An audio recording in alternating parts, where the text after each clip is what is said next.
open the pod bay doors.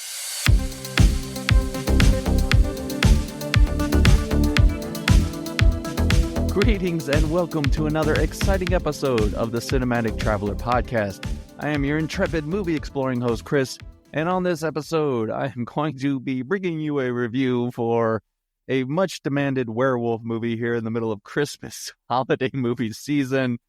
This movie is simply entitled Werewolves, which is directed by Stephen C. Miller and stars fan favorite Frank Grillo. And I am super excited to talk about this movie, but before I do, let me bring you a word from this show sponsor, that being yours truly. Whatever you're listening to the podcast on, if you could please rate, follow, subscribe, I would greatly appreciate it, as it does help the show get out there to more people. Plus, the ratings help me to make a better show for you. If you would like to get in touch with me, I will say this every time, Instagram is the easiest way to do it, at Cinematic Traveler Pod. I also have a Twitter, but Twitter is complete trash. I don't know why anybody's on it. But that one's at CMT Pod. I have a Facebook, but Facebook's having some issues with me for some reason. I don't know what it is, but that hasn't been resolved, so don't worry about that. Like I said, Instagram is probably the best way to do it. So there, I got through that quick, fast, and in a hurry so we can get into this episode. I hope you're doing well, my beloved listener. You should be getting this episode at the beginning of the week. So once again, we're back to pushing that boulder up the hill, but, it won't be long. Friday will be here, and we can let it roll on back. So I don't think I have anything else I need to talk about as far as the show is concerned, so let's go ahead and get in there and start talking about werewolves. I know you're dying to hear about it, as much as I am dying to tell you about it. Before I go ahead and get into everything, let me over-explain everything as always. I will be giving you a spoilerish free plot review synopsis, and then I'll go into my movie review. Don't forget that we have our movie quote contest in the plot review, and the plot review only.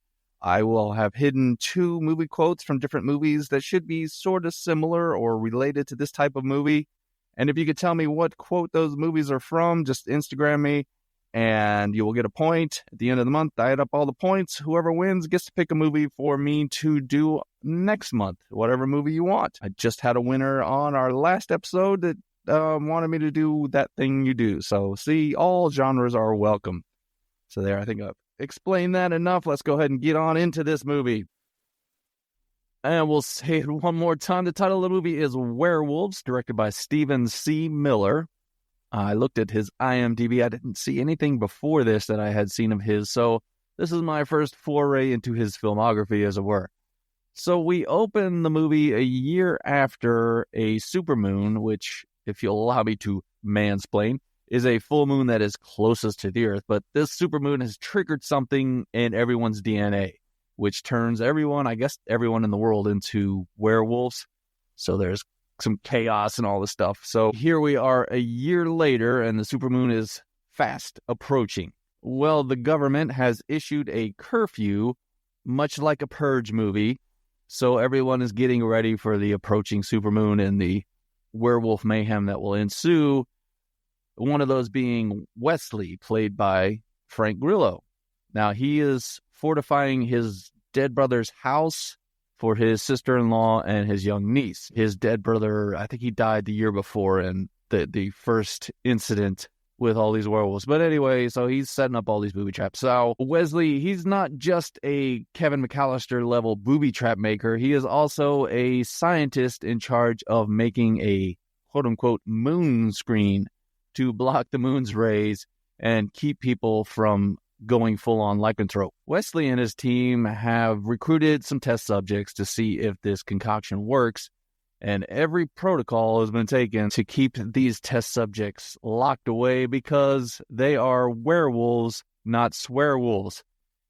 But since we have to have a movie, things go haywire naturally, and the werewolves escape. Wesley and fellow scientist Amy, played by Katrina Law, must traverse the city of Miami to get back to his sister-in-law's house.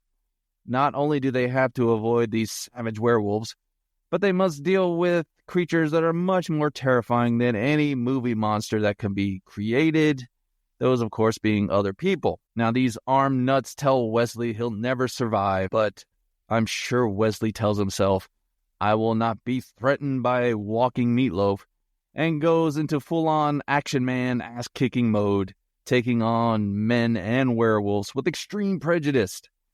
Now, will Wesley make it in time to protect his family, or will these werewolves make him a human milk bone? Now, I will not answer those questions and spoil the movie for you, but I will give you the best damn review of Werewolves in all the podcast universe. So let's go ahead and slide into that review. And if you are new and this is your first time listening, I do break my reviews down into 3 segments: the good, the bad, and the nitpicky.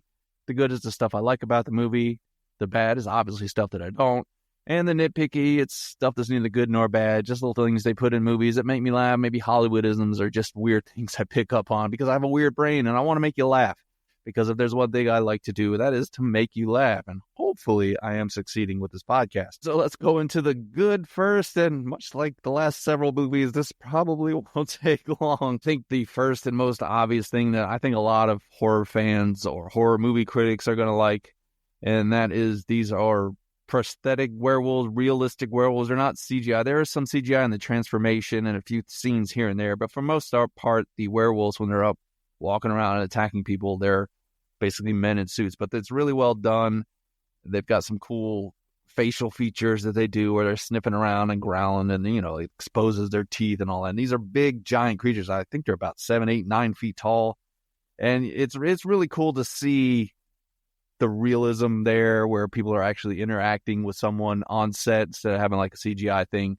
Not that I'm completely anti-CGI, but it's always a pleasure to see that because most of the times we don't get that. And I think some of that comes through in like the love that is done when you create these creatures. Like the different ones have sort of, when their clothing rips, some of it's still attached. Like the one has like a bulletproof vest or some body armor on and some face paint. Some of them got like leather jackets that are still on. The one's got, which is a bit weird because he's got nose rings and earrings and stuff. And I couldn't help but think, but because he's so big that this nose ring has to fit his size, that if you were a human walking around, you would have to have a nose ring about the size of, a soup bowl or something attached to your nose. But anyway, I think those details are what I like about these these prosthetic creatures, is because someone when they were making it, be like, that would be really cool if it did have a nose ring or if it was wearing this leather jacket or anything like that. It also has some moments where you can convey some intelligence to these creatures.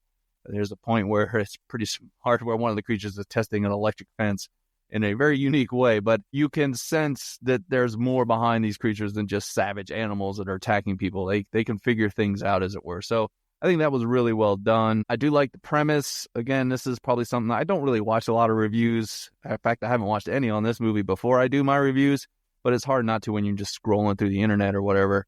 And you'll get this with everyone. It's The Purge with werewolves in it, which is what it is. And I really like that idea. That's what drew me to this movie when I saw the trailer. I was like, oh man, that's really cool.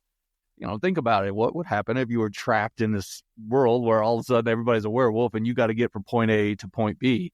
And you got to, especially in a city, and you got to be quiet and sneak around, and you never know what the powers are of this creature. If they can smell you or, they can track you down. I thought, this is a really good idea. This could be fun. Could be schlocky B-movie. Just turn your brain off, eat your popcorn, and just enjoy some werewolf mayhem. So I was really into the idea. I still think it's a creative idea. Get into some of my negatives shortly, but I did like that. My other positive is this thing is right at, I think, 90 minutes long, which is perfect for me because I can't take much more than that, especially with this movie or really in a horror movie. Most horror movies are best when they're about 90 minutes. They just fly right on through. So let's go ahead and move right into the bad. I told you the good would not take long. And as I mentioned in the good there, this was a really cool idea. And when you think about it as a horror fan, you think, oh man, that would be a lot of fun to watch this. Unfortunately for the movie and the main bad, I'm going to tell you, usually I kind of save this one for the end. I'm going to tell you what the main negative is because I think everything else after that plays off of what the main issue with this movie is. And that is just not fun.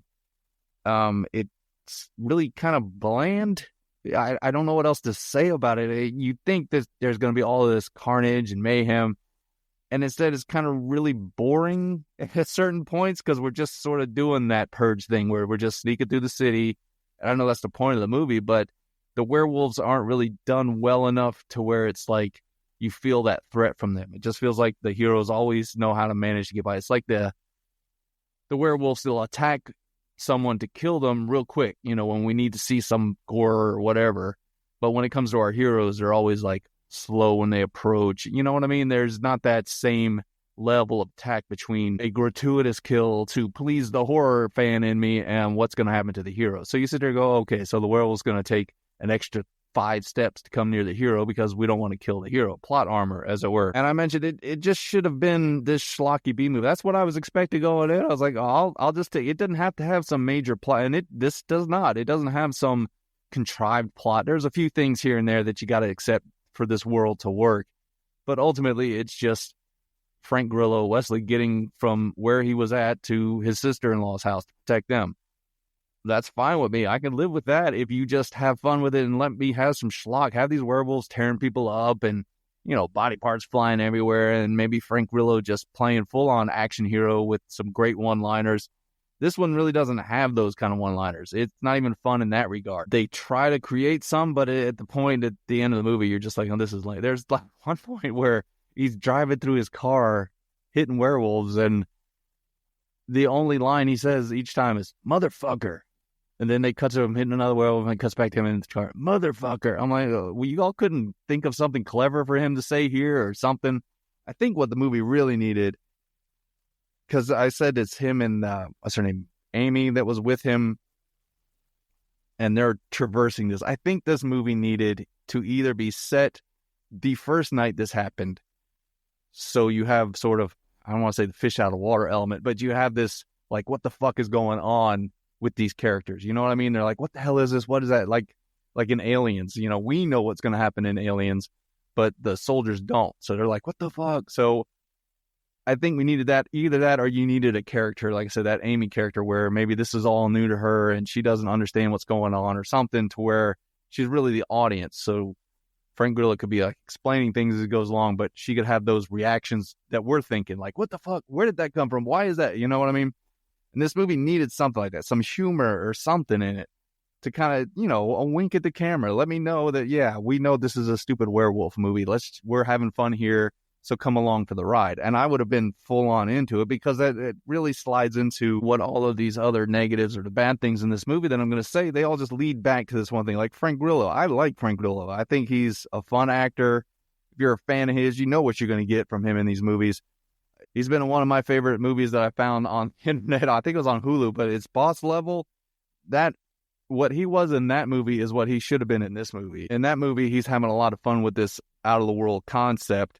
Whereas in this one, I don't know, it just felt like he was, I don't even want to say playing a Frank Grillo character. He feel like he's just going through the motions. He doesn't have a lot of energy that you usually expect from him in these movies. I know he's trying to play like the stoic hero man, which he's good at, but maybe it's because the script doesn't give him those one-liners that we like, or didn't really give him anything to work with. I think another thing the script fails at is they should have made, instead of being his sister-in-law and his niece, it should have just been his wife and his kid. Because then you would have more emotional investment. Not that you don't have it with this, but it just feels like maybe if it was his wife and kid, I would feel a little more urgency in this movie. I will say, though, Frank Grillo, I mean, that guy's probably got to be pushing 60, man. At the beginning of this movie, he is ripped. You're not finding any. I think he plays a microbiologist. I'm pretty sure there are no microbiologists out there in the world that look like Frank Grillo. They're probably watching this movie going, yeah, that's exactly what I look like. I'm like, no. Frank Grillo is not, well, I know he's not skipping his upper body workout. How about that? The rest of the cast is just kind of there to fill the role. You got the other scientist that goes with him that ultimately really doesn't add anything to the movie. You've got his sister-in-law who is, oh my God, do I really want to talk about it? I mean, oh my God, she has these moments in this movie where it's so weird. She's given like these hero speeches as the werewolves are attacking the house, but it's just her and her little kid in the house. So it's like, who is she telling these stories to? Is the werewolves? They don't give a shit if you're giving this, like, this is my house and I'm going to protect my house kind of speech. I was like, Jesus. And my God, you want to talk about wasting ammo, which would have helped at the end of the movie, but she was just shooting her shotgun everywhere. I'm like, no, you need to conserve it. Wait till the werewolves are in here. But anyway, that does play in with the end, and we'll get to later. But most of the cast is just kind of there. It was nice to see Lou Diamond Phillips. He's got a little little part at the beginning of the movie that it's always nice to see him pop up in things. And as much praise as I gave for these prosthetic or these real werewolves or real guys in suits, I should say, real people in suits. I don't know who gets into suits. I apologize if I've offended anybody with that. Good Lord anymore. But whoever's in the werewolf suits, it's cool to see that part of it and the artistry that goes into it.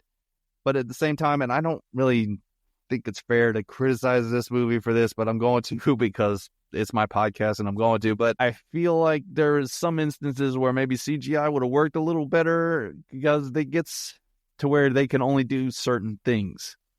And they sort of just have their certain poses that they do, and they can only attack it very slowly, and it just sort of gets repetitive, especially as they're going through the city. It's sort of the same kind of, you see the werewolves stand up real tall. I don't know how many times you have to see that to get it. Okay, yes, they're big creatures. And when they move around, there isn't a whole lot of speed to them. And again, I can understand that's because of the creature effects and everything. But at the same time, I don't know, maybe shoot it different or add some CG in there. Again, this is a low-budget movie, so maybe I'm being a little too harsh. But I think, again, if this movie was fun, I wouldn't have really cared so much about that. But when you're sitting there watching 3 or 4 werewolves just standing there smashing cars, it was a weird scene.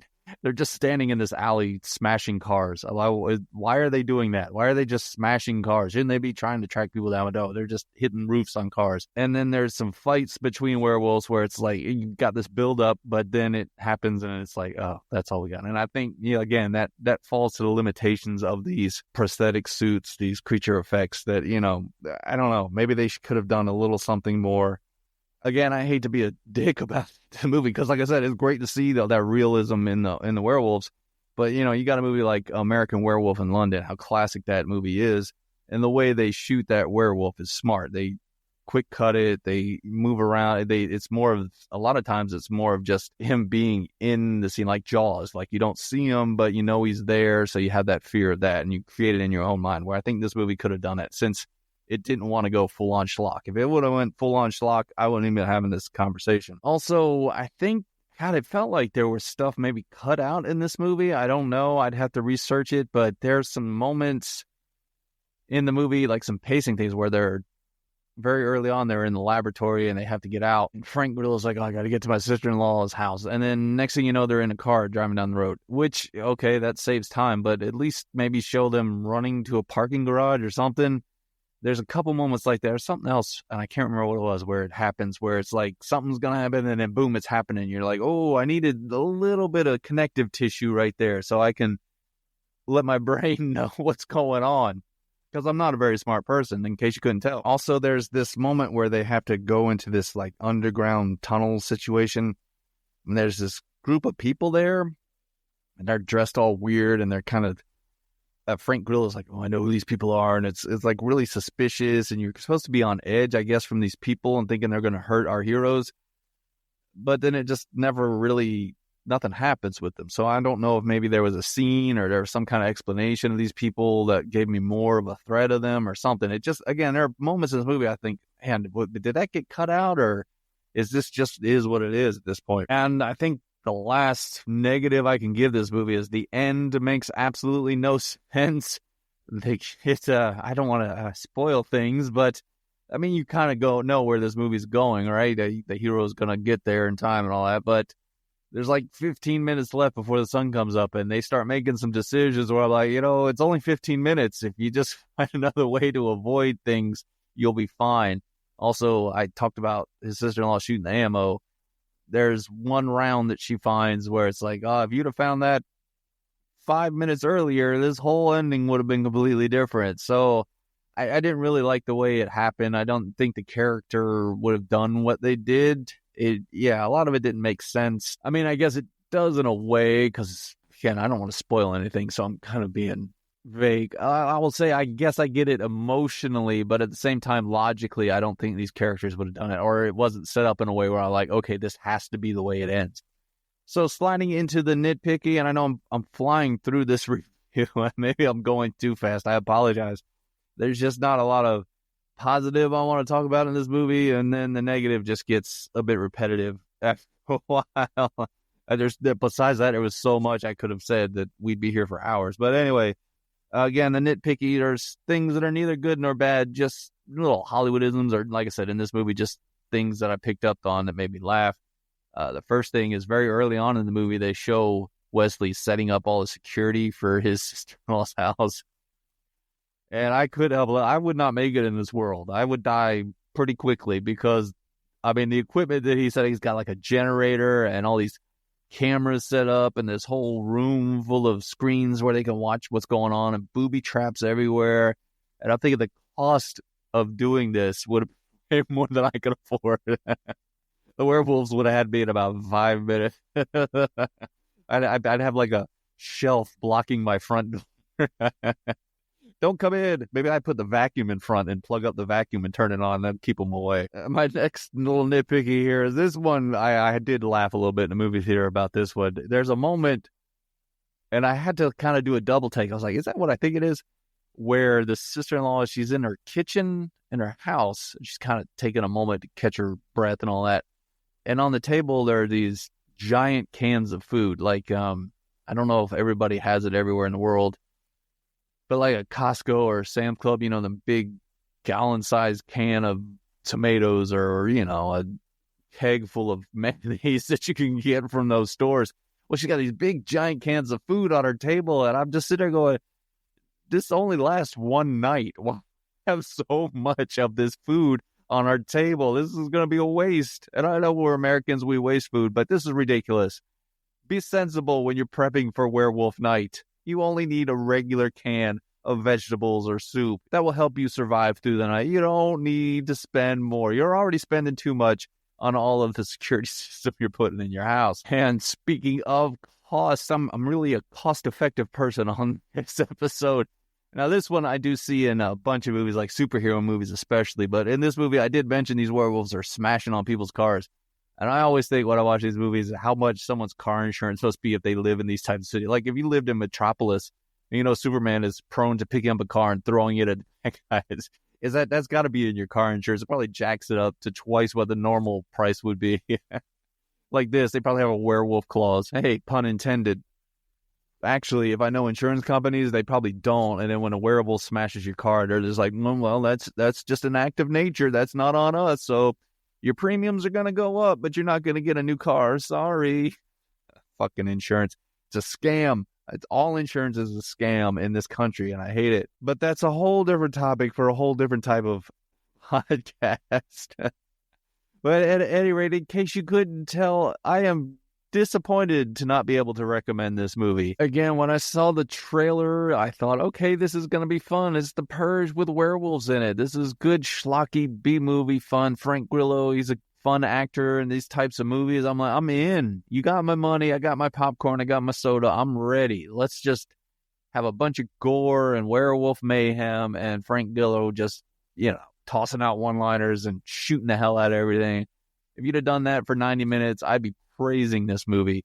Instead, it just doesn't have any of that fun to it. And if you're making this type of movie, you gotta be acknowledging to the audience how stupid the premise is, and you just wink at them and go, all right, we're gonna have a fun ride. And this doesn't. There's no energy to it. You know what's gonna happen. You get bored with it, which is really weird to say when it has all these really cool werewolf designs in it, but the werewolves aren't really that scary in the movie. You got a little bit of gore here and there, but not enough to sort of satisfy that itch. And, you know, you just walk away like, well, there it was. I would not even recommend watching this on a streaming service. It just is that bland and boring. I wish it had some life to it, some energy, some, like I said, just some humor. I think, again, I hate to compare it to one of the greatest werewolf movies of all time, but American Werewolf in London, it's basically the same time frame. I think they're about an hour and a half long, each one of them. But if you watch that movie, look how much more fun you're having in that movie, how much you're clicking with the characters, how much you feel sympathy for David as he's going through all of this stuff. And Jack keeps coming back. And, you know, he's got that nurse was Jenny Agutter. I think that's how you say her last name. Oh, my God. Whew. She has some of the best eyes. That was a beautiful woman, but great actress. Anyway, they had great chemistry, and you're going through this whole movie, and you're buying into the horror, and the werewolf's scary, and you get the gore you want. So, again, maybe I should recommend, if you haven't seen An American Werewolf in London, go watch that instead. If you have seen it and you're thinking about watching Werewolves, go watch An American Werewolf in London instead. You'll save yourself some money. You'll also be a lot happier at the end of it. But again, I am just disappointed that this wasn't the fun, schlocky movie I thought it was. It really pains me because I can see that there's people in the movie that care about the movie. Does that make sense? This isn't like they just slapped some shit together and said, "Oh, here, it's a werewolf movie. They'll be happy." It feels like there was some creative vision behind it. There was some love for werewolf movies. That's why you get these little things in the movie. You're like, "Oh, that's cool. Somebody actually thought that out." I know I'm beating a dead werewolf right now. At this point, it's just not a very good movie, and it kills me to say that because I really wanted it to be. I was rooting for this movie to be some schlocky fun that I could recommend. So that wraps up my review for Werewolves. And if you're still listening, I must have done something right. And if I did, if you could please, again, give me a rating, a review, a subscription. I would greatly appreciate it. If you want to participate in the movie quote contest, just reach me on Instagram at Cinematic Traveler Pod. Come on, you can do it. It's fun. Everybody's playing. And if you want to get caught up with everyone else, just go back to the first episode in December and listen to the plot summaries on those episodes, and you can get some points, some cheap points that way. So let's see. My next episode will come out towards the end of the week. I'm thinking Thursday we'll do our streaming surprise, which will be a surprise because I'm not sure what I'm going to do. Maybe should I stick with these Christmas movies? That seems to be the trend of movies I've been watching lately on streaming services. So we might do that, unless something new gets released on one of them. So come on back. You know it'll be fun. Hell, it's always fun on this podcast. That's what we're about here. These are just movies. Let's have some fun talking about this shit. Now, before I go, I just want to thank you once again for taking the time out of your day to listen to my podcast. I tell everyone I know I've got the smartest and sexiest audience in all the podcast universe, and you never fail to live up to those high standards. And as you are traveling around on this blue and green ball bouncing through the cosmos, I need you to do one thing for me. Dodge those werewolves and do that voodoo that you do so well.